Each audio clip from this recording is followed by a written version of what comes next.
रोजगार के सबसे ज्यादा जो अवसर हैं वो बैंकिंग और finance, insurance, telecom, real estate, BPO, IT sector और कृषि के क्षेत्र में उपलब्ध हैं।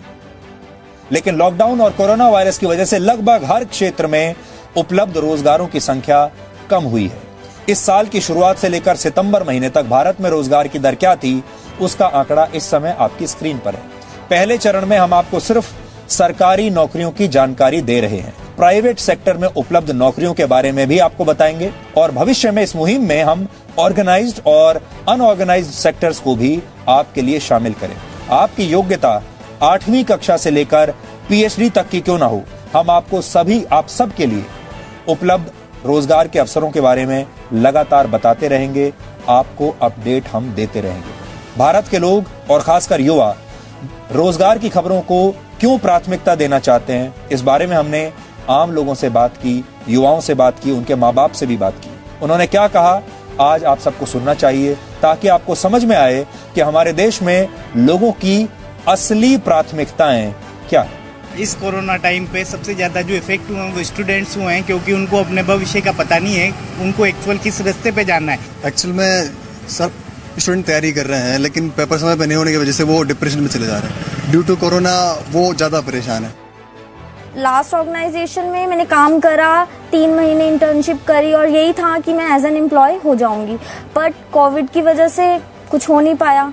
फिर मैंने कोविड के बाद एक और चांस दिया और स्टिल मैं अभी भी इंटर्नशिप ही कर रही हूँ, इस बेसिस पे कि मैं 3 महीने बाद इंटर्नशिप करके as a regular employ create. मैं जब पास आउट हुआ तो मुझे इतनी जॉब ऑफर हुई नहीं, उनको सबको पहले एक्सपीरियंस चाहिए होता था।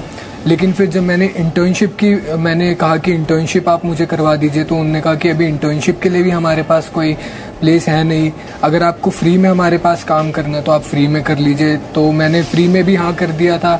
लेकिन जब 3-4 मंथ्स हो गए इंटर्नशिप मुझे करते करते, मेरा काम भी उन्हें काफ़ी अच्छा लगा।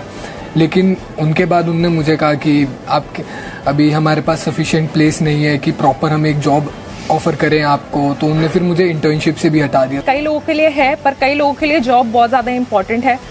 कई लोग चाहते हैं कि चलो ठीक है सैलरी कट रही है कोई बात नहीं, पर एटलीस्ट जॉब तो है।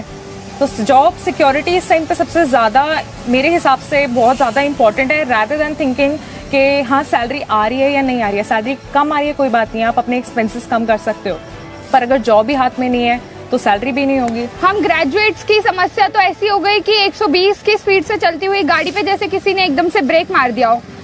अब मन में हमेशा यही सवाल चलता रहता है कि अब मैं क्या करूं, अब मैं कहां जाऊं, अब मैं कैसे कर पाऊंगी अपना करियर सिक्योर। अभी जब हम वहाँ वर्किंग है तो अभी भी हमें वहाँ पे 50% सैलरी मिल रही है। जॉब के कोई नामो निशान नहीं है, बिल्कुल भी नहीं है। इवन हमारी कंपनी भी खुद निकाल दी है लोगों, काफ़ी सारे लोग निकल भी चुके हैं। सिर्फ 7-8 15-20 लोगों की टीम में सिर्फ 7-8 लोग रह चुके हैं अभी। तो प्राइवेट सेक्टर हो चाहे गवर्नमेंट सेक्टर हो, दोनों का बहुत बुरा हाल है इस टाइम। मैं BSc ग्रेजुएट हूँ और इधर ही बेंगलोर में जॉब के लिए आया, लेकिन लॉकडाउन लग गया। लॉकडाउन में खाने पीने का भी बहुत प्रॉब्लम हुआ, इसलिए मैं अपने सिस्टर के घर रहा। अभी भी जॉब ढूंढ रहे हैं, लेकिन जॉब नहीं मिल रही बेंगलोर में। किसी भी कंपनी में जाओ इंटरव्यू देने के लिए तो लोग बोलते हैं कि नो वैकेंसी। बहुत सी कंपनीज में ट्राई करा था, कुछ नहीं हुआ। सब कंपनीज निकाल रहे हैं, मतलब मना कर रहे हैं। रिक्रूट हुए थे एक बार तो फिर उसमें निकाल रहे हैं वो लोग। उन लोगों ने जॉब से निकाल दिया। जॉब की अब तो कुछ उम्मीद नहीं है। सब कंपनियों में ट्राई करा, सब कंपनियां निकाल रही हैं। मना कर देती कि अब रिक्रूटमेंट नहीं ले सकते हम, कोरोना कारण लॉस में है सब कंपनी इस टाइप से। इसलिए किसी परिवार में जब किसी एक सदस्य का भी रोजगार चला जाता है तो उस पूरे परिवार पर संकट आ जाता है और पूरा परिवार एक तरह से टूट जाता है। अब ये आपके ऊपर है, कैसे आप अपने परिवार, अपने दोस्तों की मदद करना चाहते हैं।